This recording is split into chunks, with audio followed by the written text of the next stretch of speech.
ಮಧ್ಯರಾತ್ರಿ 1:00ಗೆ ಎದ್ದು ನಿದ್ದೆನ ಹಾಳು ಮಾಡ್ಕೊಂಡು ಟಿವಿಯಲ್ಲಿ ರಾ ನೋಡಿ ಇವರು ಅಡ್ವರ್ಟೈಸ್ ಮಾಡಿರೋದನ್ನೇ ತೋರಿಸ್ತಿಲ್ಲ ಅಂದ್ರೆ ಎಷ್ಟು ಬೇಜಾರಾಗುತ್ತೆ ಅಂತ ನನ್ನನ್ನು ಕೇಳಿ ಸ್ವಾಮಿ, ನನ್ನನ್ನು ಕೇಳಿ. Hey guys, welcome back to the channel. So finally ಇವತ್ತಿನ ಮಂಡೇ ನೈಟ್ ರಾ ಕೂಡ ಮುಗ್ದಿದೆ. ಏನೇನಾಯ್ತು ಇವತ್ತಿನ ಮಂಡೇ ನೈಟ್ ರಾಲಿ ಅಂತ ಸಂಪೂರ್ಣ ಮಾಹಿತಿನ ತಿಳಿಸ್ಕೊಡ್ತೀನಿ. ವಿಡಿಯೋ ತುಂಬಾ ಇಂಟ್ರೆಸ್ಟಿಂಗ್ ಆಗಿರುತ್ತೆ. ಬನ್ನಿ ವಿಡಿಯೋನ ಶುರು ಮಾಡೋಣ. ಶೋನ ಓಪನಿಂಗ್ ಅಲ್ಲಿ ನಮಗೆ ಹ್ಯೂಮನ್ ಜಾನ್ ಸೀನಾ ಅವರ ಎಂಟ್ರಿ ನೋಡೋದಕ್ಕೆ ಸಿಗುತ್ತೆ. ನಮ್ಮ ಜಾನ್ ಸೀನಾ ಅವರು ಬರ್ತಾರೆ, ಇಡೀ ಕ್ರೌಡ್ ಬೂ ಮಾಡೋದಕ್ಕೆ ಶುರು ಮಾಡ್ಬಿಡುತ್ತೆ. ನಮ್ಮ ಜಾನ್ ಸೀನಾ ಅವರು ಸೀದಾ ರಿಂಗ್ ಗೆ ಬರ್ತಾರೆ ಅಂಡ್ ಮೈಕ್ ನ ತಗೊಂಡು ಮಾತಾಡೋದಕ್ಕೆ ಶುರು ಮಾಡ್ತಾರೆ. ಆಗ್ಲೂ ಕೂಡ ಇಡೀ ಕ್ರೌಡ್ ಬೂ ಮಾಡ್ತಾ ಇರುತ್ತೆ. ನಮ್ಮ ಜಾನ್ ಸೀನಾ ಅವರು ಮಾತಾಡೋದಕ್ಕೆ ಶುರು ಮಾಡ್ತಾರೆ. ನಿಮ್ಮ ತಲೆಯಲ್ಲಿ ಏನಾದ್ರೂ ಇದೆ ಅಂದ್ರೆ ಅದನ್ನ ಸರಿಯಾಗಿ ಹೇಳ್ಬಿಡ್ಬೇಕು.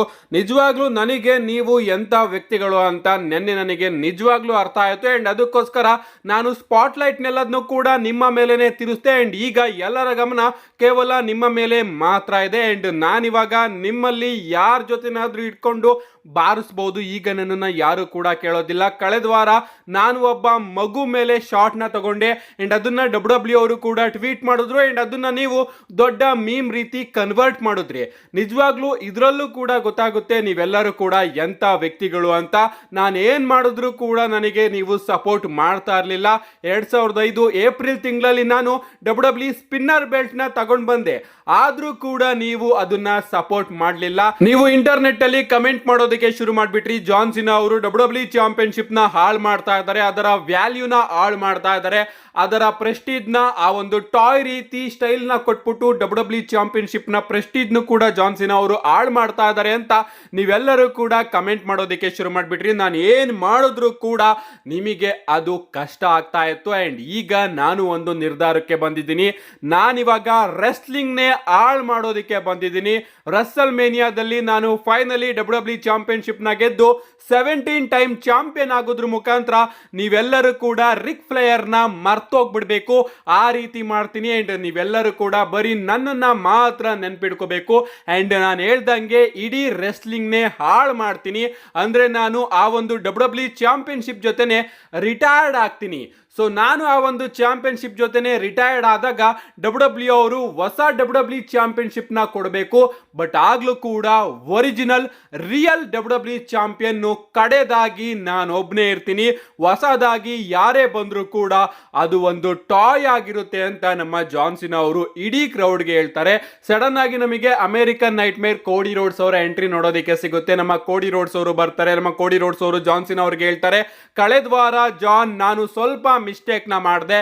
ಕಳೆದ ವಾರ ನಾನು ಮೊದಲಿರ್ತಕ್ಕಂತಹ ಜಾನ್ ಸೀನಾ ಅವರ ಬಗ್ಗೆ ಮಾತಾಡಬೇಕು ಅನ್ಕೊಂಡೆ, ಬಟ್ ಇಲ್ಲಿ ನಿಂತಿರ್ತಕ್ಕಂತಹ ಜಾನ್ ಸೀನಾ ಎಷ್ಟು ಡೇಂಜರಸ್ ಅಂತ ನನಗೆ ಗೊತ್ತಾಗ್ಲಿಲ್ಲ. ನೀನು ಇಲ್ಲಿವರೆಗೂ 2 ತಪ್ಪನ್ನ ಮಾಡಿದ್ಯಾ. ಮೊದಲನೇ ತಪ್ಪು ಎಲಿಮಿನೇಷನ್ ಚೇಂಬರ್ ಅಲ್ಲಿ ನನಗೆ ನನ್ನ ಚಾಂಪಿಯನ್ಶಿಪ್ ಇಂದಾನೆ ಅಟ್ಯಾಕ್ ಮಾಡಿದ್ದು. ಎರಡನೇ ತಪ್ಪೇನಪ್ಪ ಅಂದ್ರೆ ಈ ಜನಗಳ ಕೈಯಿಂದ ಈ ಒಂದು ಡಬ್ಲ್ಯೂ ಚಾಂಪಿಯನ್ಶಿಪ್ ನ ತಗೋತೀನಿ ಅಂದಲ್ಲ, ಅದು ಎರಡನೇ ತಪ್ಪು. ಯಾಕಂದ್ರೆ ಅವರ ಕೈಯಿಂದ ಈ ಒಂದು ಡಬ್ಲ್ಯೂ ಚಾಂಪಿಯನ್ಶಿಪ್ ನ ತಗೊಳ್ಳೋದಕ್ಕಿಂತ ಮುಂಚೆ ನೀನು ನನ್ನನ್ನ ಸೋಲಿಸಿ ನನ್ನ ಕೈಯಿಂದ ಈ ಒಂದು ಚಾಂಪಿಯನ್ಶಿಪ್ ನ ತಗೋಬೇಕು. ನಿನಗೆ ಈ ಒಂದು ಚಾಂಪಿಯನ್ಶಿಪ್ ಬೇಕು ಅಲ್ವಾ ಅಂತ ನಮ್ಮ ಕೋಡಿ ರೋಡ್ಸ್ ಅವರು ಆ ಒಂದು ಚಾಂಪಿಯನ್ಶಿಪ್ ನ ತೆಗೆದು ನೆಲದ ಮೇಲೆ ಇಟ್ಟಿ, ಬಾ ಜಾನ್ ಸೀನಾ, ಬೇಕಾದ್ರೆ ಈ ಒಂದು ಚಾಂಪಿಯನ್ಶಿಪ್ ನ ಈಗಲೇ ತಗೋ ಅಂತ ನಮ್ಮ ಕೋಡಿ ರೋಡ್ಸ್ ಅವರು ಜಾನ್ ಸೀನಾ ಅವ್ರನ್ನ ಕಾಲ್ಔಟ್ ಮಾಡ್ತಾರೆ. ನಮ್ಮ ಕೋಡಿ ರೋಡ್ಸ್ ಅವರು ಜಾನ್ ಸೀನಾ ಅವರ ವಿರುದ್ಧ ರೆಸಲ್ ಮಾಡೋದಕ್ಕೂ ಕೂಡ ರೆಡಿ ಆಗ್ತಾ ಇರ್ತಾರೆ ಅಂತಾನೆ ಹೇಳ್ಬಹುದು. ಬಟ್ ನಮ್ಮ ಜಾನ್ ಸೀನಾ ಅವರು ಹಂಗೆ ರಿಂಗ್ ನ ಇಳಿದು ಲೀವ್ ಮಾಡ್ತಾರೆ. ಅಂಡ್ ಆಗ ನಮ್ಮ ಕೋಡಿ ರೋಡ್ಸ್ ಅವರು ಹೇಳ್ತಾರೆ, ಇದೇ ಆಗೋದು ನಿನ್ನ ರಿಟೈರ್ಮೆಂಟ್ ಅಲ್ಲಿ. ಅಂಡ್ ರಸಲ್ ಮೇನಿಯಾದಲ್ಲೂ ಕೂಡ ನೀನಿವಾಗ ಏನು ಇಲ್ದಲೆ ಬಂದು ಏನು ಇಲ್ದಲೆ ಹೋಗ್ತಾ ಇದೆಯಲ್ಲ, ಇದೇ ರೀತಿ ಏನು ಇಲ್ದಲೆ ಬಂದು ಏನು ಇಲ್ದಲೇನೆ ಹೋಗ್ತೀಯಾ. ಅಂಡ್ ಯಾವತ್ತೂ ಕೂಡ ನೀನು ನನ್ನಿಂದ ಹಾಗೆ ಜನಗಳಿಂದ ಡಬ್ಲ್ಯೂ ಚಾಂಪಿಯನ್ಶಿಪ್ ನ ತಗೊಳ್ಳೋದಿಕ್ಕೆ ಆಗೋದಿಲ್ಲ ಅಂತ ನಮ್ಮ ಕೋಡಿ ರೋಡ್ಸ್ ಅವರು ಹೇಳ್ತಾರೆ. ಗೈಸ್, ಕಳೆದ ವಾರದ ರೀತಿನೇ ಸಿಮಿಲರ್ ಪ್ರೋಮೋ ನನಗಂತೂ ಸಿಕ್ಕಾಪಟ್ಟೆ ಬೇಜಾರಾಯಿತು. ಈ ಒಂದು ಪ್ರೋಮೋದಲ್ಲಿ ಡಬ್ಲ್ಯೂ ಅವರು ಜಾನ್ ಸೀನಾ ಅವರ ಹೀಲ್ ಆಗಿರೋದ್ರ ಬಗ್ಗೆ ಮಾತ್ರ ಮಾತಾಡ್ತಾ ಇದ್ದಾರೆ. ಕೋಡಿ ರೋಡ್ಸ್ ಹಾಗೆ ಜಾನ್ ಸೀನಾ ಅವರ ಕೆಮಿಸ್ಟ್ರಿ ಬಗ್ಗೆ ಯಾವುದೇ ರೀತಿಯ ಮಾತಾಡ್ತಾ ಇಲ್ಲ. ನಮ್ಮ ಕೋಡಿ ರೋಡ್ಸ್ ಅವರು ಬಂದು ಹೇಳ್ತಾ ಇದ್ದಾರೆ, ಜಾನ್ ಸೀನಾ ನೀನು ಜನಗಳ ಬಗ್ಗೆ ಮಾತಾಡಬೇಡ, ನನ್ನ ಬಗ್ಗೆ ಮಾತಾಡು ಅಂತ. ಬಟ್ ಜಾನ್ ಸೀನಾ ಅವರು ಬರೀ ಜನಗಳ ಬಗ್ಗೆನೇ ಮಾತಾಡ್ತಾ ಇದ್ದಾರೆ. ಅದನ್ನೇ ಎಷ್ಟು ಸತಿ ಕೇಳೋಣ ಅಲ್ವಾ. ನೋಡೋಣ ಗೈಸ್, ಮುಂದಿನ ವಾರ ಮತ್ತೊಮ್ಮೆ ಇವರಿಬ್ಬರ ನಡುವೆ ಫೇಸ್ ಆಫ್ ನ ಅನೌನ್ಸ್ ಮಾಡಿದ್ದಾರೆ. ಅಲ್ಲೇನಾದ್ರೂ ಹೊಸತನ ನಮಗೆ ನೋಡೋದಕ್ಕೆ ಸಿಗಬಹುದು. ಇದಾದ್ಮೇಲೆ ನಮಗೊಂದು ಟ್ಯಾಗ್ ಟೀಮ್ ಮ್ಯಾಚ್ ನೋಡೋದಕ್ಕೆ ಸಿಗುತ್ತೆ. 8 ಟೌನ್ ಡೌನ್ ಅಂಡರ್ ವರ್ಸಸ್ ನಮ್ಮ ಜೇ ಊಸೋ ಹಾಗೆ ಅವರ ಮಿಸ್ಟ್ರಿ ಪಾರ್ಟ್ನರ್ ಆದಂತಹ ನಮ್ಮ ಜಿಮ್ಮಿ ಊಸೋ ಅವರ ಜೊತೆಗೆ. ಇವತ್ತು ನಮ್ಮ ಜೇ ಊಸೋ ಅವರು ತನ್ನ ಬ್ರದರ್ ಜಿಮ್ಮಿ ಊಸೋನೆ ಕರ್ಕೊಂಡು ಬಂದಿರ್ತಾರೆ. ನಾನು ನಿಮ್ಗೆ ಹೇಳಿದ್ದೆ ಇದೇ ಜಾಸ್ತಿ ಸೆನ್ಸಬಲ್ ಅನ್ಸೋದು ಅಂತ. ಅಂಡ್ ಅದೇ ರೀತಿ ನಮ್ಮ ಜೇ ಉಸೋ ಅವರು ಮಾಡಿದ್ದಾರೆ. ನಿಜವಾಗ್ಲೂ ಗೈಸ್ ನಮ್ಮ ಜೇ ಉಸೋ ಹಾಗೆ ಜಿಮ್ಮಿ ಉಸೋ ಅವ್ರನ್ನ ಜೊತೆಯಾಗಿ ಮ್ಯಾಚ್ ಅಲ್ಲಿ ರೆಸ್ಸಲ್ ಮಾಡೋದನ್ನ ನೋಡಿ ನನಗಂತೂ ಸಿಕ್ಕಾಪಟ್ಟೆ ಖುಷಿ ಆಯ್ತು. ಅಂಡ್ ಗುಡ್ ಓಲ್ಡ್ ಡೇಸ್ ರೀತಿ ನಮ್ಮ ಊಸೋಸ್ಗಳು ಒಂಡಿನ ಕನೆಕ್ಟ್ ಮಾಡಿ ಈ ಒಂದು ಮ್ಯಾಚ್ ಅಲ್ಲಿ ವಿಕ್ಟರಿನ ಗಳಿಸ್ಕೊಂಡಿದ್ದಾರೆ. ಅಂಡ್ ಅದನ್ನ ನೋಡಿ ಇನ್ನೂ ಕೂಡ ನೆಕ್ಸ್ಟ್ ಲೆವೆಲ್ ಖುಷಿ ಆಯ್ತು. ಗೆದ್ದಾದ್ಮೇಲೆ ನಮ್ಮ ಗಂತರ್ ಅವರು ಬಂದು ಜಿಮ್ಮಿ ಉಸೋನ ತೊಳ್ಳಿ ಜೇ ಉಸೋ ಅವರ ಮೇಲೆ ಅಟ್ಯಾಕ್ ಮಾಡೋದಕ್ಕೆ ಶುರು ಮಾಡ್ತಾರೆ. ಬಟ್ ನಮ್ಮ ಜೇ ಉಸೋ ಅವರು ಕಮ್ ಬ್ಯಾಕ್ ಮಾಡಿ ಸೂಪರ್ ಕಿಕ್ ನ ಕನೆಕ್ಟ್ ಮಾಡಿ ಕಡೆದಾಗಿ ಒಂದು ಸ್ಪಿಯರ್ ನ ಹೊಡೆಯೋದಕ್ಕೆ ಹೋಗ್ಬೇಕಾದ್ರೆ ಇಲ್ಲಿ ಮತ್ತೊಮ್ಮೆ ಅವರು ಸ್ಲಿಪ್ ಆಗ್ತಾರೆ ಅಂತಾನೆ ಹೇಳ್ಬಹುದು. ಅಂಡ್ ಆ ಒಂದು ಟೈಮ್ ಅಲ್ಲಿ ನಮ್ಮ ಗಂತರ್ ಅವರು ಜೇ ಉಸೋ ಅವರ ಮೇಲೆನೆ ಅಟ್ಯಾಕ್ ಮಾಡೋದಕ್ಕೆ ಶುರು ಮಾಡ್ಬಿಡ್ತಾರೆ. ಅಂಡ್ ಸಡನ್ ಆಗಿ ನಮ್ಮ ಜಿಮ್ಮಿ ಉಸೋ ಅವರು ಸ್ಟೀಲ್ ಚೇರ್ ನ ತಗೊಂಡ್ ಬಂದು ನಮ್ಮ ಜೇ ಉಸೋ ಅವ್ರನ್ನ ಕಾಪಾಡ್ತಾರೆ. ಇದಾದ್ಮೇಲೆ ಬ್ಯಾಕ್ ಸ್ಟೇಜ್ ಅಲ್ಲಿ ಇವರಿಬ್ರು ಕೂಡ ಕೂತ್ಕೊಂಡು ಮಾತಾಡ್ತಿರುವಂತಹ ದೃಶ್ಯ ನಮಗೆ ನೋಡೋದಕ್ಕೆ ಸಿಗುತ್ತೆ. ನಮ್ಮ ಜಿಮ್ಮಿ ಉಸೋ ಅವರು ಹೇಳ್ತಾ ಇರ್ತಾರೆ, ಜೇ ನೀನು ಈ ರೀತಿ ಅಂತೂ ಹೋಗಿ ರೆಸಲ್ ಮೇನಿಯಾದಲ್ಲಿ ಗಂತರ್ ಅವ್ರನ್ನ ಸೋಲ್ಸೋದಿಕ್ಕೆ ಸಾಧ್ಯನೇ ಇಲ್ಲ. ಕಳೆದ ವಾರದ ಮಂಡೇ ನೈಟ್ ರೋಲು ಕೂಡ ನೀನು ಬಾಟ್ ನ ಮಾಡಿದೆ. ಅಂಡ್ ಈ ವಾರನು ಕೂಡ ನೀನು ಸ್ಪಿಯರ್ ಹಾಕೋದಕ್ಕೆ ಹೋಗ್ಬೇಕಾದ್ರೆ ಬಾಟ್ ನ ಮಾಡಿದೆ. ನಿಜವಾಗ್ಲೂ ಈ ರೀತಿ ನೀನು ಗಂತರ್ನ ಸೋಲ್ಸೋದಿಕ್ಕೆ ಆಗೋದಿಲ್ಲ ಅಂತ ನಮ್ಮ ಜಿಮ್ಮಿ ಉಸೋ ಅವರು ಹೇಳ್ತಾರೆ. ಅದಕ್ಕೆ ನಮ್ಮ ಜೇ ಉಸೋ ಅವರು ಹೇಳ್ತಾರೆ, ಹೌದು ನಾನು ಕೂಡ ಗಂತರ್ ಅವರ ಬಗ್ಗೆ ಅದೇ ರೀತಿ ಥಿಂಕ್ ಮಾಡ್ತಾ ಇದ್ದೀನಿ. ನಾನು ಗಂತರ್ ಅವರ ವಿರುದ್ಧ ತುಂಬಾ ಬಾರಿ ಸೋತಿದ್ದೀನಿ. ಅಂಡ್ ನನಗೂ ಕೂಡ ಅನ್ನಿಸ್ತಾ ಇದೆ ಈ ಬಾರಿ ನಾನು ಸೋಲಿಸ್ತೀನೋ ಇಲ್ವೋ ಅಂತ ಹೇಳಿದಾಗ ನಮ್ಮ ಜಿಮ್ಮಿ ಉಸೋ ಅವರು, ಇಲ್ಲ ನೀನು ಗಂತರ್ ಅವ್ರನ್ನ ರೆಸಲ್ ಮೇನಿಯಾದಲ್ಲಿ ಸೋಲ್ಸೋದಿಕ್ಕೆ ಸಾಧ್ಯನೇ ಇಲ್ಲ. ಯಾಕಂದ್ರೆ ನಿನ್ನಲ್ಲಿ ಈಗ ಹಳೆ ಜೇ ಉಸೋ ಕಾಣ್ತಾ ಇಲ್ಲ. ಯಾವ ಜೇ ಉಸೋ ಮೈನ್ ಇವೆಂಟ್ ಜೇ ಉಸೋ ಆಗಿದ್ನೋ, ಯಾವ ಜೇ ಉಸೋ ಬ್ಲಡ್ ಲೈನ್ ಜೇ ಉಸೋ ಆಗಿದ್ನೋ, ಯಾವ ಜೇ ಉಸೋ ರಾಯಲ್ ರಂಬಲ್ ನ ಗೆದ್ದಿದ್ನೋ ಆ ಜೇ ಉಸೋ ಕೈಯಲ್ಲಿ ಮಾತ್ರ ಗಂತರ್ ಅವ್ರನ್ನ ರೆಸಲ್ ಮೇನಿಯಾದಲ್ಲಿ ಸೋಲ್ಸೋದಕ್ಕೆ ಸಾಧ್ಯ. ಜೇ ಉಸೋ ನನಗೆ ಆ ಜೇ ಉಸೋ ಬೇಕು ಅಂತ ನಮ್ಮ ಜಿಮ್ಮಿ ಉಸೋ ಅವರು ಜೇ ಉಸೋ ಅವ್ರನ್ನ ಮೋಟಿವೇಟ್ ಮಾಡಿ ಸ್ವಲ್ಪ ಇರು ಬಂದೆ ಅಂತ ಗಂತರ್ ಅವರ ಬಳಿ ಹೋಗ್ಬಿಟ್ಟು, ಗಂತರ್ ಮುಂದಿನ ವಾರ ಬಾ ನೀನು ನನ್ನ ಮೇಲೆ ಮ್ಯಾಚ್ ಆಡು ಅಂತ ಹೇಳ್ತಾರೆ. ಅಂಡ್ ಆಗ ನಮ್ಮ ಗಂತರ್ ಅವರು ಕೂಡ ಓಕೆ ನಾನು ನಿನ್ ಮೇಲೆ ಮ್ಯಾಚ್ ಆಡ್ತೀನಿ ಅಂತ ಹೇಳಿದಾಗ ನಮ್ಮ ಜಿಮ್ಮಿ ಉಸೋ ಅವರು ತೆಗೆದು ಕೆಪಾಲಕ್ಕೆ ಒಂದು ಬಿಡ್ತಾರೆ ಗಂತರ್ ಅವರಿಗೆ. ಆ ಒಂದು ಶಾಟ್ ಮಾತ್ರ ಸಿಕ್ಕಾಪಟ್ಟೆ ಅಮೇಜಿಂಗ್ ಆಗಿತ್ತು. ಏನೇ ಆಗ್ಲಿ ಡಬ್ಲ್ಯೂ ಅವರು ನಮ್ಮ ಜಿಮ್ಮಿ ಉಸೋ ಅವ್ರನ್ನು ಕೂಡ ಈ ಒಂದು ಆಂಗಲ್ ಅಲ್ಲಿ ಯೂಸ್ ಮಾಡಿಕೊಂಡು ತುಂಬಾ ಒಳ್ಳೆ ಕೆಲಸ ಮಾಡ್ತು. ಅಂಡ್ ಬೋರಿಂಗ್ ಆಗಿ ನಡೀತಿರ್ತಕ್ಕಂತಹ ಈ ಒಂದು ಸ್ಟೋರಿ ಲೈನ್ ಅಲ್ಲಿ ಒಂದು ಇಂಟ್ರೆಸ್ಟಿಂಗ್ ಪಾರ್ಟ್ ನ ಪ್ಲೇ ಮಾಡ್ತು. ಇದಾದ್ಮೇಲೆ ನಮಗೆ ಲೈರಾ ವಾಲ್ಕೈರಾ ಹಾಗೆ ರೊಕೈಲ್ ಅವರ ನಡುವೆ ವಿಮೆನ್ಸ್ ಇಂಟರ್ಕಾಂಟಿನೆಂಟಲ್ ಚಾಂಪಿಯನ್ಶಿಪ್ ಗೆ ಒಂದು ಸಿಂಗಲ್ಸ್ ಮ್ಯಾಚ್ ನೋಡೋದಕ್ಕೆ ಸಿಗುತ್ತೆ. ಈ ಒಂದು ಮ್ಯಾಚ್ ಡಿಸೆಂಟ್ ಆಗಿತ್ತು. ಅಂಡ್ ಈ ಒಂದು ಮ್ಯಾಚ್ ಅಲ್ಲಿ ನಮಗೆ ಲಿವ್ ಮಾರ್ಗನ್ ಅವರ ಇಂಟರ್ಫರೆನ್ಸ್ ಕೂಡ ಬಹಳಷ್ಟು ನೋಡೋದಕ್ಕೆ ಸಿಗ್ತಾ ಇರುತ್ತೆ. ಆದ್ರೂ ಕೂಡ ನಮ್ಮ ಲೈರಾ ವಾಲ್ಕೈರಾ ಅವರು ಹೇಗೋ ರೋಲ್ ಅಪ್ ಮಾಡಿ ರೊಕೈಲ್ ಅವ್ರನ್ನ ಪಿನ್ ಮಾಡಿ ಈ ಒಂದು ಮ್ಯಾಚ್ ಅಲ್ಲಿ ತಮ್ಮ ಚಾಂಪಿಯನ್ಶಿಪ್ ನ ರಿಟೈನ್ ಮಾಡ್ಕೋತಾರೆ. ಗೆದ್ದಾದ್ಮೇಲೆ ನಮ್ಮ ರೊಕೈಲ್ ಹಾಗೆ ಲಿವ್ ಮಾರ್ಗನ್ ಅವರು ಸೇರ್ಕೊಂಡು ಲೈರಾ ಅವರ ಮೇಲೆ ಅಟ್ಯಾಕ್ ಮಾಡೋದಕ್ಕೆ ಶುರು ಮಾಡ್ಬಿಡ್ತಾರೆ. ಅಂಡ್ ಇಲ್ಲಿ ಲೈರಾ ಅವ್ರನ್ನ ಬೇಲಿ ಅವರು ಬಂದು ಕಾಪಾಡ್ತಾರೆ. ಇದಾದ್ಮೇಲೆ ನಮಗೆ ಆಡಮ್ ಪಿಯರ್ಸ್ ಅವರ ಎಂಟ್ರಿ ನೋಡೋದಕ್ಕೆ ಸಿಗುತ್ತೆ. ನಮ್ಮ ಆಡಮ್ ಪಿಯರ್ಸ್ ಅವರು ಕಾಂಟ್ರಾಕ್ಟ್ ನ ಇಟ್ಕೊಂಡು ಬಂದಿರ್ತಾರೆ. ಅಂಡ್ ಅವ್ರು ಹೇಳ್ತಾರೆ ಈ ಒಂದು ಕಾಂಟ್ರಾಕ್ಟ್ ಇಯೋ ಸ್ಕೈ ಹಾಗೆ ಬಿಯಾಂಕಾ ಬ್ಲೇರ್ ಅವರ ರೆಸಲ್ ಮೇನಿಯಾ ಮ್ಯಾಚ್ ದು. ಅಂಡ್ ಈ ಒಂದು ಮ್ಯಾಚ್ ಸಿಂಗಲ್ಸ್ ಮ್ಯಾಚ್ ಆಗಿನೇ ನೋಡೋದಕ್ಕೆ ಸಿಗುತ್ತೆ. ರಿಯಾ ರಿಪ್ಲಿ ಅವರು ಈ ಒಂದು ಮ್ಯಾಚ್ ಅಲ್ಲಿ ಬರೋದಕ್ಕೆ ಆಗೋದಿಲ್ಲ. ಯಾಕಂದ್ರೆ ಕಳೆದ ವಾರ ಕಾಂಟ್ರಾಕ್ಟ್ ಸೈನಿಂಗ್ ಅಲ್ಲಿ ರಿಯಾ ರಿಪ್ಲಿ ಅವರು ಬರ್ತಾರೆ, ಎಲ್ಲರ ಮೇಲೂ ಕೂಡ ಅಟ್ಯಾಕ್ ಮಾಡಿ ಪೆನ್ ನ ತಗೊಂಡು ಈ ಒಂದು ಕಾಂಟ್ರಾಕ್ಟ್ ಗೆ ಸೈನ್ ನ ಮಾಡ್ತಾರೆ. ಅದು ಏನು ಕೂಡ ಅಲ್ಲ, ಯಾಕಂದ್ರೆ ಅವರು ಈ ಒಂದು ಮ್ಯಾಚ್ ಅಲ್ಲಿ ಅಫಿಷಿಯಲ್ ಆಗಿ ಎಂಟ್ರಿನೇ ಆಗಿಲ್ಲ. ಅದಕ್ಕೋಸ್ಕರ ಈ ಒಂದು ಮ್ಯಾಚ್ ಸಿಂಗಲ್ಸ್ ಮ್ಯಾಚ್ ಆಗೇನೆ ನಿಮಗೆ ರೆಸಲ್ ಮೇನಿಯಾದಲ್ಲಿ ನೋಡೋದಕ್ಕೆ ಸಿಗುತ್ತೆ. ನೀವು ಅದನ್ನ ಇಷ್ಟಪಡಿ ಅಥವಾ ಇಷ್ಟಪಡದೆ ಇರಿ, ಈ ಒಂದು ಮ್ಯಾಚ್ ಇಂದ ರಿಯಾ ರಿಪ್ಲಿ ಅವರು ಹೊರಗಡೆ ಇದ್ದಾರೆ. ಆದ್ರೂ ಕೂಡ ರಿಯಾ ರಿಪ್ಲಿ ಅವರಿಗೆ ನ್ಯಾಯ ಬೇಕು ಅಲ್ವಾ? ಸೊ ಅದಕ್ಕೋಸ್ಕರ ನನ್ನ ಹತ್ರ ಒಂದು ಐಡಿಯಾ ಇದೆ ಅಂತ ನಮ್ಮ ಆಡಮ್ ಪಿಯರ್ಸ್ ಅವರು ಮಾತಾಡ್ತಾ ಇರ್ತಾರೆ. ಸಡನ್ ಆಗಿ ನಮಗೆ ಇಯೋ ಸ್ಕೈ ಅವರ ಎಂಟ್ರಿ ನೋಡೋದಕ್ಕೆ ಸಿಗುತ್ತೆ. ನಮ್ಮ ಇಯೋ ಸ್ಕೈ ಅವರು ಬರ್ತಾರೆ. ಇಯೋ ಸ್ಕೈ ಅವರು ಬಂದು ನನಗೆ ರೆಸಲ್ ಮೇನಿಯಾದಲ್ಲಿ ಯಾರು ಬೇಕಾದ್ರೂ ಬರ್ಲಿ, ಅವರಿಬ್ರು ಮೇಲೂ ಕೂಡ ನಾನು ನನ್ನ ಚಾಂಪಿಯನ್ಶಿಪ್ ನ ಡಿಫೆಂಡ್ ಮಾಡೋದಕ್ಕೆ ರೆಡಿ ಇದ್ದೀನಿ, ಯಾಕಂದ್ರೆ ನಾನು ವಿಮೆನ್ ವರ್ಲ್ಡ್ ಚಾಂಪಿಯನ್ ಅಂತ ಹೇಳ್ತಾರೆ. ಅಂಡ್ ಆಗ ನಮಗೆ ಬಿಯಾಂಕಾ ಬ್ಲೇರ್ ಅವರ ಎಂಟ್ರಿ ಕೂಡ ನೋಡೋದಕ್ಕೆ ಸಿಗುತ್ತೆ. ನಮ್ಮ ಬಿಯಾಂಕಾ ಬ್ಲೇರ್ ಅವರು ಬಂದು ಇಲ್ಲ ಆಡಮ್ ಪಿಯರ್ಸ್ ಅವರು ಹೇಳ್ತಿರೋದು ನಿಜ, ಯಾಕಂದ್ರೆ ರಿಯಾ ರಿಪ್ಲಿ ಏನು ಕೂಡ ಮಾಡಿಲ್ಲ ರೆಸಲ್ ಮೇನಿಯಾಗೆ ಬಂದು ಆಡ್ ಆಗೋದಕ್ಕೆ, ಬದಲಿಗೆ ನಾನು ಎಲಿಮಿನೇಷನ್ ಚೇಂಬರ್ ಮ್ಯಾಚ್ ನ ಗೆದ್ದಿದ್ದೀನಿ ಅಂತ ಮಾತಾಡ್ತಾ ಇರ್ತಾರೆ. ಸಡನ್ ಆಗಿ ನಮಗೆ ರಿಯಾ ರಿಪ್ಲಿ ಅವರ ಎಂಟ್ರಿ ಕೂಡ ನೋಡೋದಕ್ಕೆ ಸಿಗುತ್ತೆ.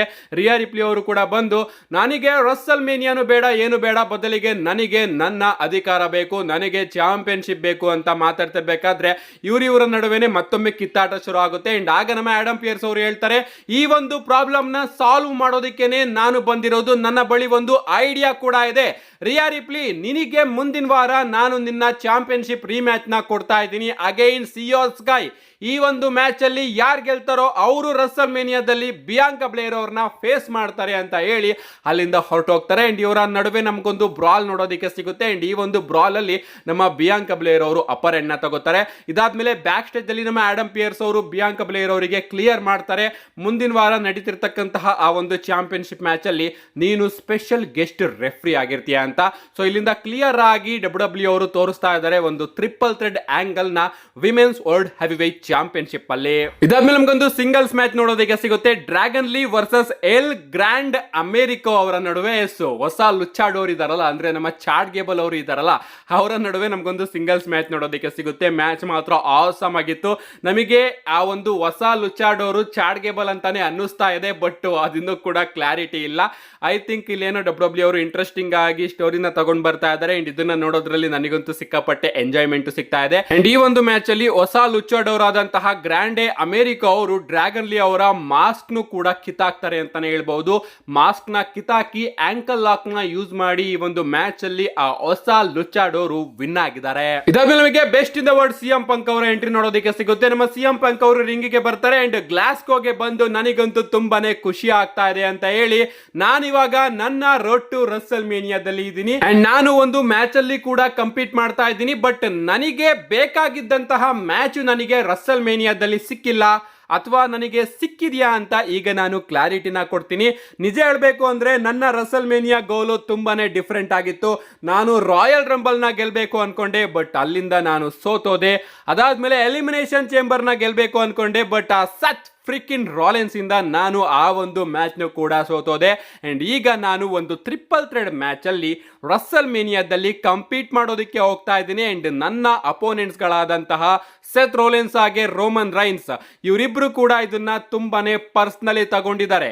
ಸೆತ್ ರೋಲೆನ್ಸ್ ಅವರಿಗೆ ನಾನು ಕಂಪನಿಗೆ ಬಂದಿರೋದೇ ಇಷ್ಟ ಇಲ್ಲ, ಅದಕ್ಕೋಸ್ಕರ ಅವನು ಆಗಿಂದನು ಕೂಡ ತುಂಬಾನೇ ಪರ್ಸನಲ್ ಆಗಿದ್ದಾನೆ. And Roman Reigns tribal chief, ನಾನು ನಿನ್ನನ್ನ ಅಕ್ನಾಲೇಜ್ ಮಾಡ್ತೀನಿ, ನೀನು ಹೇಳ್ತಿರ್ತಕ್ಕಂತಹ ಫ್ಯಾಕ್ಟ್ಸ್ ಗಳನ್ನ ಅಕ್ನಾಲೇಜ್ ಮಾಡ್ತೀನಿ, ಯಾಕಂದ್ರೆ ನಿನಗೆ ಗೊತ್ತು ನಿನ್ನ ವಾಯ್ಸ್ ಮ್ಯಾನ್ ನಿಜವಾಗ್ಲೂ ಕೂಡ ನಿನ್ನ ವಾಯ್ಸ್ ಮ್ಯಾನ್ ಅಲ್ಲ ಅಂತ. ಅಂಡ್ ಅದಕ್ಕೋಸ್ಕರ ನೀನು ಕೂಡ ಇದನ್ನ ತುಂಬಾನೇ ಪರ್ಸನಲ್ ಆಗಿ ತಗೋತಾ ಇದೀಯಾ.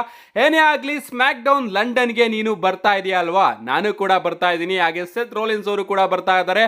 ಯಾಕಪ್ಪ ಅಂದ್ರೆ ಅಲ್ಲಿ ಒಂದು ಕಾಂಟ್ರಾಕ್ಟ್ ಸೈನ್ ನ ನಾವು 3 ಜನನು ಕೂಡ ಮಾಡ್ತಾ ಇದೀವಿ. ನೀವಿಬ್ರು ಕೂಡ ಆ ಒಂದು ಕಾಂಟ್ರಾಕ್ಟ್ ಗೆ ಸೈನ್ ಹಾಕೋದಕ್ಕಿಂತ ಮುಂಚೆ 2 ವಿಚಾರನ ನೆನಪಲ್ಲಿ ಇಟ್ಕೊಳ್ಳಿ. ಮೊದಲನೇದು, ನಿಮ್ಮಿಬ್ರಲ್ಲಿ ಯಾರು ಕೂಡ ನನ್ನನ್ನ ಕ್ಲೀನ್ ಆಗಿ ಸೋಲ್ಸಿಲ್ಲ, ಒಬ್ರನ್ನೊಬ್ರು ಹೆಲ್ಪ್ ನ ತಗೊಂಡೇ ಸೋಲ್ಸಿದ್ದೀರಾ. ಅಂಡ್ ಎರಡನೇ ವಿಚಾರ ಏನಪ್ಪಾ ಅಂದ್ರೆ, ನಿಮ್ಮಿಬ್ರನ್ನ ಸೃಷ್ಟಿ ಮಾಡಿದ್ದೆ ನಾನು. ಈ ಒಂದು ವಿಚಾರನ ನೆನಪಲ್ಲಿಟ್ಕೊಳ್ಳಿ. ಅಂಡ್ ರಸಲ್ ಮೇನಿಯಾದಲ್ಲಿ ಸೃಷ್ಟಿ ಮಾಡ್ದವನೇ ನಿಮ್ಮಿಬ್ರೊಂದು ಕೂಡ ಹಳ್ಸಾಕ್ತೀನಿ ಅಂತ ಹೇಳಿ ನಮ್ಮ ಸಿಎಂ ಪಂಕ್ ಅವರು ಅದ್ಭುತವಾದ ಪ್ರೋಮೋನ ಕಟ್ ಮಾಡ್ತಾರೆ. ಇದಾದ್ಮೇಲೆ ಬ್ಯಾಕ್ ಸ್ಟೇಜ್ ಅಲ್ಲಿ ನಮಗೆ ಪೆಂಟಾ ಹಾಗೆ ಡಾಮಿನಿಕ್ ಮಿಸ್ಟೀರಿಯೋ ಅವರು ಕೂಡ ನೋಡೋದಕ್ಕೆ ಸಿಗ್ತಾರೆ. ನಮ್ಮ ಡಾಮಿನಿಕ್ ಮಿಸ್ಟೀರಿಯೋ ಅವರು ಪೆಂಟಾ ಅವರಿಗೆ ಆಫರ್ ನ ಕೊಡ್ತಾರೆ. ನಾನ್ ನಿನಗೆ ಆಫರ್ ನ ಕೊಡ್ತಾ ಇದ್ದೀನಿ, ಬಂದು ಜಡ್ಜ್ಮೆಂಟ್ ಡೇ ನ ಸೇರ್ಕೋ ಅಂತ. ನಮ್ಮ ಪೆಂಟಾ ಅವರು ಆನ್ಸರ್ ನ ಕೊಡೋದಕ್ಕಿಂತ ಮುಂಚೆನೆ ನಮ್ಮ ಡಾಮಿನಿಕ್ ಮಿಸ್ಟೀರಿಯೋ ಅವರು ಹೇಳ್ತಾರೆ, ನೀನೇನಾದ್ರೂ ಸರಿಯಾದ ನಿರ್ಧಾರನ ತಗೊಂಡ್ರೆ ಇವತ್ತು ನೀನು ಇಂಟರ್ಕಾಂಟಿನೆಂಟಲ್ ಚಾಂಪಿಯನ್ ಆಗಿರ್ತೀಯ ಅಂತ ಹೇಳಿ ನಮ್ಮ ಡಾಮಿನಿಕ್ ಮಿಸ್ಟೀರಿಯೋ ಅವರು ಹೊರಟೋಗ್ತಾರೆ.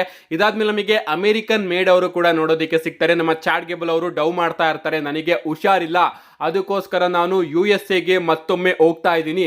ಏನೇ ಆಗಲಿ ಆ ಒಬ್ಬ ಗ್ರ್ಯಾಂಡೆ ಅಮೆರಿಕೋನ ಕೈಯಲ್ಲಿ ಲುಚ್ಚಾಡೋರು ಈಗ ಸೇಫ್ ಇದೆ, ಅದು ನನಗೆ ಸಿಕ್ಕಾಪಟ್ಟೆ ಖುಷಿ ಆಗ್ತಾ ಇದೆ ಅಂತ ಹೇಳಿ ನಮ್ಮ ಚಾಡ್ ಗೇಬಲ್ ಅವರು ಕೂಡ ಒಂದು ಸೆಗ್ಮೆಂಟ್ ನ ಕಟ್ ಮಾಡ್ತಾರೆ. ಏನೇ ಆಗ್ಲಿ ಗೈಸ್, ಈ ಒಂದು ಚಾಡ್ ಗೇಬಲ್ ಅವರ ಸ್ಟೋರಿ ಏನು ಸಿಕ್ಕಾಪಟ್ಟೆ ಇಂಟ್ರೆಸ್ಟಿಂಗ್ ಅಂತ ಅನಿಸ್ತಾ ಇದೆ. ಆ ಒಬ್ಬ ಹೊಸ ಲುಚ್ಚಾಡೋರು ಚಾಡ್ ಗೇಬಲ್ ಅಂತಾನೆ ಅನ್ನಿಸ್ತಾ ಇದೆ. ಬಟ್ ಡಬ್ಲ್ಯೂ ಅವರು ರೀಸೆಂಟ್ ಆಗಿ ಬೇರೊಬ್ರನ್ನ ತೋರಿಸಿದ್ರು, ಸೊ ಅದು ರಿವೀಲ್ ಆದ್ರೆ ಮಾತ್ರ ಸಖತ್ತಾಗಿರುತ್ತೆ. ಇದಾದ್ಮೇಲೆ ನಮಗೆ ಶೋನ ಮೇನ್ ಇವೆಂಟ್ ನೋಡೋದಕ್ಕೆ ಸಿಗುತ್ತೆ. ಪೆಂಟಾ ವರ್ಸಸ್ ಬ್ರಾನ್ ಬ್ರೇಕರ್ ಅವರ ನಡುವೆ ಇಂಟರ್ಕಾಂಟಿನೆಂಟಲ್ ಚಾಂಪಿಯನ್ಶಿಪ್ ಗೆ ಒಂದು ಸಿಂಗಲ್ಸ್ ಮ್ಯಾಚ್. ಈ ಒಂದು ಮ್ಯಾಚ್ ಕಡೆ ಬರೋದಾದ್ರೆ ಮ್ಯಾಚ್ ಮಾತ್ರ ಅದ್ಭುತವಾಗಿತ್ತು. ದಿಸ್ ಇಸ್ ಆಸಮ್ ಅನ್ನೋ ಒಂದು ಚಾಂಟ್ ಕೂಡ ನಮಗೆ ಈ ಒಂದು ಮ್ಯಾಚ್ ಅಲ್ಲಿ ನೋಡೋದಕ್ಕೆ ಸಿಗುತ್ತೆ. ಅಂಡ್ ಈ ಒಂದು ಮ್ಯಾಚ್ ಅಲ್ಲಿ ನಮಗೆ ಡಾಮಿನಿಕ್ ಮಿಸ್ಟೀರಿಯೋ ಹಾಗೆ ಕಾರ್ಲಿಟಾ ಅವರು ಕೂಡ ನೋಡೋದಕ್ಕೆ ಸಿಗ್ತಾರೆ. ಇವರು ಈ ಒಂದು ಮ್ಯಾಚ್ ಅಲ್ಲಿ ಪೆಂಟಾ ಅವರಿಗೆ ಹೆಲ್ಪ್ ಮಾಡೋದಕ್ಕೆ ಬಂದಿರ್ತಾರೆ. ಅಂಡ್ ಸ್ವಲ್ಪ ಹೆಲ್ಪ್ ನ ಕೂಡ ಮಾಡ್ತಾರೆ ಅಂತಾನೆ ಹೇಳ್ಬಹುದು. ಎಂಡಿಂಗ್ ಟೈಮ್ ಅಲ್ಲಿ ನಮ್ಮ ಬ್ರಾನ್ ಬ್ರೇಕರ್ ಅವರು ಪೆಂಟಾ ಅವರಿಗೆ ಸ್ಪಿಯರ್ ನ ಹಾಕಿ ಅವರ ಕತೆನ ಮುಗಿಸೋದಕ್ಕೆ ಹೋದಾಗ ನಮ್ಮ ಡಾಮಿನಿಕ್ ಮಿಸ್ಟೀರಿಯೋ ಅವರು ಬಂದು ಇಂಟರ್ಫೈರ್ ಮಾಡ್ಬಿಡ್ತಾರೆ ಅಂಡ್ ಹಿಂದೆಯಿಂದ ನಮ್ಮ ಕಾರ್ಲಿಟೋ ಅವರು ಬಂದು ಬ್ರಾನ್ ಬ್ರೇಕರ್ ಅವರ ಮೇಲೆ ಅಟ್ಯಾಕ್ ಮಾಡೋದಕ್ಕೆ ಬರ್ತಾರೆ. ಬಟ್ ನಮ್ಮ ಬ್ರಾನ್ ಬ್ರೇಕರ್ ಅವರೇ ಉಲ್ಟಾ ಕಾರ್ಲಿಟೋ ಅವ್ರನ್ನ ರಿಂಗ್ ಒಳಗಡೆ ಎಳ್ಕೊಂಡು ಅವರಿಗೆ ಒಂದು ಸ್ಪಿಯರ್ ನ ಕನೆಕ್ಟ್ ಮಾಡ್ಬಿಡ್ತಾರೆ. ಅಂಡ್ ಇದರಿಂದ ನಮ್ಮ ಡಾಮಿನಿಕ್ ಮಿಸ್ಟೀರಿಯೋ ಅವರಿಗೆ ಕೋಪ ಬಂದು ಅವರು ಸೀದಾ ಬ್ರಾನ್ ಬ್ರೇಕರ್ ಅವರ ಮೇಲೆ ಅಟ್ಯಾಕ್ ಮಾಡ್ಬಿಡ್ತಾರೆ. ಅಂಡ್ ಈ ಒಂದು ಮ್ಯಾಚ್ ಡಿಸ್ಕ್ವಾಲಿಫಿಕೇಶನ್ ಇಂದ ಎಂಡ್ ಆಗುತ್ತೆ. ಇದಾದ್ಮೇಲೆ ಅಟ್ಯಾಕ್ ಕಂಟಿನ್ಯೂ ಮಾಡ್ತಾರೆ. ನಮ್ಮ ಫಿನ್ ಬ್ಯಾಲರ್ ಅವರು ಕೂಡ ಈ ಒಂದು ಅಟ್ಯಾಕ್ ಅಲ್ಲಿ ಜಾಯ್ನ್ ಆಯ್ತಾರೆ. ಅವರು ಸ್ಟೀಲ್ ಚೇರ್ ನ ತಗೊಂಡು ಬಂದು ಬ್ರಾನ್ ಬ್ರೇಕರ್ ಅವರ ಮೇಲೆ ಅಟ್ಯಾಕ್ ಮಾಡಿ ಡಾಮಿನಿಕ್ ಮಿಸ್ಟೀರಿಯೋ ಅವ್ರಿಗೂ ಕೂಡ ಸ್ಟೀಲ್ ಚೇರ್ ನ ಕೊಡ್ತಾರೆ, ತಗೋ ಈ ಒಂದು ಚೇರ್ ಅಲ್ಲಿ ಅಟ್ಯಾಕ್ ಮಾಡು ಅಂತ. ನಮ್ಮ ಡಾಮಿನಿಕ್ ಮಿಸ್ಟೀರಿಯೋ ಅವರು ಆ ಒಂದು ಚೇರ್ ನ ಪೆಂಟಾ ಅವರಿಗೆ ಕೊಡ್ತಾರೆ. ಈ ಬಾರಿ ನೀನು ನಮ್ಮನ್ನ ಸೇರು, ಬ್ರಾನ್ ಬ್ರೇಕರ್ ಅವರ ಮೇಲೆ ಅಟ್ಯಾಕ್ ಮಾಡು ಅಂತ ಹೇಳ್ತಾರೆ. ಬಟ್ ನಮ್ಮ ಪೆಂಟಾ ಅವರು ಉಲ್ಟಾ ನಮ್ಮ ಡಾಮಿನಿಕ್ ಮಿಸ್ಟೀರಿಯೋ ಅವರಿಗೆ ಸೂಪರ್ ಕಿಕ್ ನ ಕನೆಕ್ಟ್ ಮಾಡಿಬಿಡ್ತಾರೆ. ಅಂಡ್ ಇದರಿಂದ ನಮ್ಮ ಫಿನ್ ಬ್ಯಾಲರ್ ಅವರಿಗೆ ಕೋಪ ಬರುತ್ತೆ. ಅವರು ಪೆಂಟಾ ಹಾಗೆ ಬ್ರಾನ್ ಬ್ರೇಕರ್ ಇಬ್ರು ಮೇಲೂ ಕೂಡ ಬ್ರೂಟಲ್ ಆಗಿ ಅಟ್ಯಾಕ್ ಮಾಡಿ ತಮ್ಮ ಫಿನಿಶರ್ನು ಕೂಡ ಕನೆಕ್ಟ್ ಮಾಡ್ತಾರೆ. ಅಂಡ್ ಲಾಸ್ಟ್ ಅಲ್ಲಿ ಜಡ್ಜ್ಮೆಂಟ್ ಡೇ ಸ್ಟ್ಯಾಂಡ್ ಟಾಲ್ ಆಗಿ ನಿಲ್ಲುತ್ತೆ. ಓವರ್ ಆಲ್ ಹಿಂಗೆ ಇವತ್ತಿನ ಮಂಡೇ ನೈಟ್ ಎಂಡ್ ಆಗುತ್ತೆ. ಪರವಾಗಿಲ್ಲ ಗುರು, ಚೆನ್ನಾಗಿತ್ತು. ಬಟ್ ಅಡ್ವರ್ಟೈಸ್ ಮಾಡಿದ್ನ ನೀವು ತೋರಿಸ್ಲೇ ಇಲ್ಲ. ನಮ್ಮ ಡ್ರೂ ಮ್ಯಾಕೆಂಟೈರ್ ಅವರು ಬರ್ತಾರೆ ಅಂತ ಹೇಳಿದ್ರಿ, ಲೋಗನ್ ಪಾಲ್ ಅವರು ಬರ್ತಾರೆ ಅಂತ ಹೇಳಿದ್ರಿ, ಎಜೆ ಸ್ಟೈಲ್ ಅವ್ರನ್ನ ಅಡ್ವರ್ಟೈಸ್ ಮಾಡಿದ್ರಿ. ಇವ್ರು ಯಾರು ಕೂಡ ನಮಗೆ ಶೋ ಅಲ್ಲಿ ನೋಡೋದಕ್ಕೆ ಸಿಗಲಿಲ್ಲ. ಅದು ನನಗೆ ಚೂರು ಬೇಜಾರಾಯಿತು. ಸಿಎಂ ಪಂಕ್ ಅವರ ಪ್ರೋಮೋ ಚೆನ್ನಾಗಿತ್ತು, ನಮ್ಮ ಜಾನ್ಸನ್ ಅವರ ಪ್ರೋಮೋನು ಕೂಡ ಚೆನ್ನಾಗಿತ್ತು. ಬಟ್ ಅದು ಸ್ವಲ್ಪ ರಿಪೀಟೆಡ್ ಅಂತ ಅನ್ನಿಸ್ತಾ ಇದೆ. ನಿಮ್ಗೇನು ಅನ್ನಿಸ್ತು ಇವತ್ತಿನ ಮಂಡೇ ನೈಟ್? ನಿಮ್ಮ ಅನಿಸಿಕೆನ ಕಮೆಂಟ್ ಮಾಡಿ ಅಂತ ಹೇಳ್ತಾ see you guys in my next video.